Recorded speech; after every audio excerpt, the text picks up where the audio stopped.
पूर्व मुख्यमंत्री दिग्विजय सिंह की प्रेस कॉन्फ्रेंस में दिग्विजय सिंह ने कहा कि 2024 का लोकसभा चुनाव पूर्व के लोकसभा चुनाव से बिल्कुल अलग है। भारतीय संविधान को लेकर किसी को कोई शंका नहीं थी। संविधान परिवर्तन के लिए 400 पार आवश्यकता क्यों पड़ रही है, भारतीय जनता पार्टी का गुप्त एजेंडा है। पूर्व मुख्यमंत्री दिग्विजय सिंह ने प्रेस कॉन्फ्रेंस में कहा। आगे उन्होंने कहा कि देश में नया कानून लाने का प्रयास है। आरएसएस प्रमुख मोहन भागवत का बयान देखा तो उन्होंने आरक्षण को लेकर प्रश्न चिन्ह लगाया है। सन 2014 में नरेंद्र मोदी ऑर्डिनेंस लाए, किसानों का हक छीन लिया। किसानों के खिलाफ 3 कानून लाए गए। मजदूरों को 44 आरक्षण के लिए कानून थे और उनकी मान्यता रही है। किसानों से मिलकर एक मीटिंग होती है कि क्या कानून बनना चाहिए, इस पर चर्चा होती है 10 सालों में। हमारी सरकार में मेहनतकश किसान जो जमीन जोतते थे उनको मालिकाना हक दिया गया। हमारी विचारधारा गांधी जी की रही है। प्रधानमंत्री नरेंद्र मोदी ने 10 साल में कौन सा ऐसे कदम उठाए हैं जिससे किसानों और मजदूरों का लाभ हुआ हो, यह बात पूर्व मुख्यमंत्री दिग्विजय सिंह ने कहा। आगे उन्होंने कहा कि 6,000 रुपये किसान निधि के माध्यम से किसानों को दे तो रहे हैं, लेकिन खाद की कीमत बढ़ा दी है। खाद की बोरी का वजन घटाया गया। कांग्रेस पार्टी की 3 मांगे किसान के पक्ष में है। कांग्रेस का मैनिफेस्टो में वादा है कर्ज माफी के लिए आयोग बनाएंगे, कृषि यंत्र पर जीएसटी माफ करेंगे।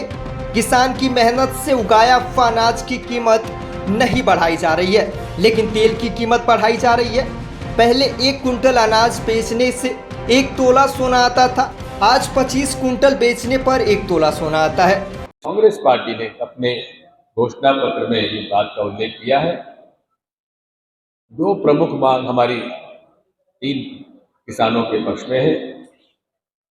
मिनिमम सपोर्ट प्राइस का कानून लाएंगे, कर्जा माफी के लिए आयोग बनाएंगे, उसकी प्रक्रिया शुरू करेंगे और जितने भी कृषि यंत्र हैं, कृषि ट्रैक्टर है, प्लाव है, थ्रेशर है, उन पर जीएसटी माफ करेंगे। साथियों, ये भी आवश्यक है कहना कि किसान की उपज का भाव नहीं बढ़ा, लेकिन तिलहन से तेल और दलहन से दाल और अनाज से आटा, अनाज का भाव लगभग वही है, तिलहन का लगभग वही है, दलहन का लगभग वही है, लेकिन दाल, खाने का तेल और आटा आदि जो प्रोसेस्ड, उसके भाव तिगने हो गए। यानी कि किसान के द्वारा मेहनत से उगाया हुआ अनाज, चाहे अनाज हो, चाहे तिलहन हो, चाहे दलहन हो, उसका भाव नहीं बढ़ा, लेकिन खाने का तेल तिगना बढ़ गया और दाल का भाव बढ़ गए। हमारे उत्तर भारत में अक्षय तृतीया के दिन एक परिपाटी है, सोना खरीदा जाता है। एक जमाने में 5 बोरी गेहूं बेच लेते थे तो 1 तोला सोना आ जाता था। आज वही 1 तोला सोने की खरीदने के लिए किसानों को लगभग 20 से 25 बोरी क्विंटल अनाज बेचना पड़ेगा, तब 1 तोला सोना आएगा। यानी कि किसान गरीब से गरीब होता जा रहा है और बड़े बड़े व्यापारी, बड़े बड़े उद्योगपति और अरबपति और खरबपति होते जा रहे हैं। और इसीलिए राहुल गांधी जी ने ठीक कहा था 2014-2015 में कि मोदी जी की सरकार ये किसान मजदूर विरोधी है, सूट बूट की सरकार है, इससे बेहतर कोई, मैं कहता हूँ, भविष्य में उसका वक्तव्य नहीं हो सकता था। और वो सही निकला।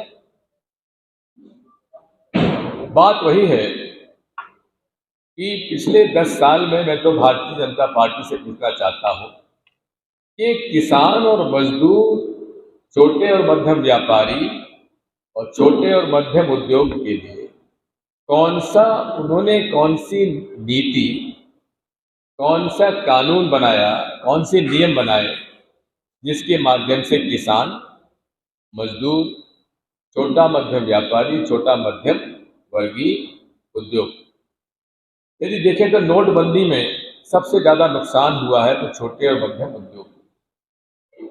2 करोड़ से ज्यादा लोगों को बेरोजगार हो गए, कई छोटे मध्यम उद्योग बंद हो गए और पूरे तरीके से यदि आप देखेंगे कि अर्थव्यवस्था पूरे पूंजीपतियों के हाथ में चली गई। ये किसान, मजदूर, छोटा व्यापारी, मध्यम वर्गीय व्यापारी, छोटा और मध्यम वर्गीय उद्योग, ये हमारी प्राथमिकता रही और उसी के आधार पर अनेक कानून बने, चाहे जमींदारी एबॉलिशन एक्ट से लेकर आज तक। किस तरह से जो मेहनतकश किसान था, उस मेहनतकश किसान को अधिकार दिया गया, लैंड सीलिंग एक्ट लाया गया और जो मेहनतकश किसान खेत जोतता था उसको मालिकाना हक दिया और यही एक कारण था जिसकी वजह से इस देश में खूनी क्रांति नहीं हुई।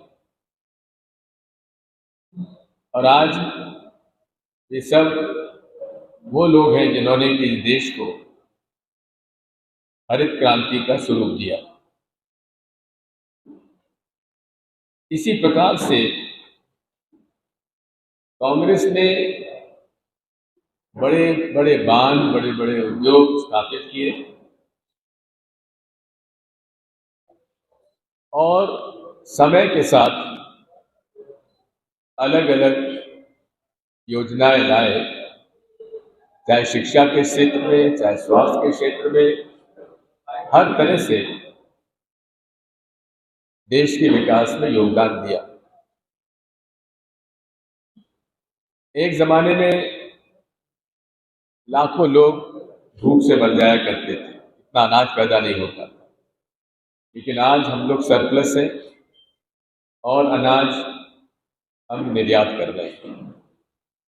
लेकिन यदि आप देखेंगे 10 साल में मोदी जी के राज में, मैं जानना चाहता हूं कौन सा ऐसा कदम उन्होंने उठाया जिससे कि किसान या मजदूर का कहीं लाभ हुआ हो। किसान सम्मान निधि के नाम पर वो समझते हैं कि उन्होंने बहुत बड़ा काम कर दिया। 6,000 रुपये साल दे रहे हैं। अब 6,000 रुपये साल दे तो रहे हैं, लेकिन खाद की कीमत बढ़ा दी। जो खाद 450-600 रुपया बोरी में मिलती थी, आज 1,200-1,400 रुपये बोरी में मिल रही है और बोरी का वजन भी कम कर दिया, 50 किलो से 45 किलो और 45 किलो से अब 40 किलो कर दिया। इसी तरह से जहां खाद का भाव बढ़ा दिया, वहीं डीजल का भाव बढ़ा दिया। जैसा मुझे कई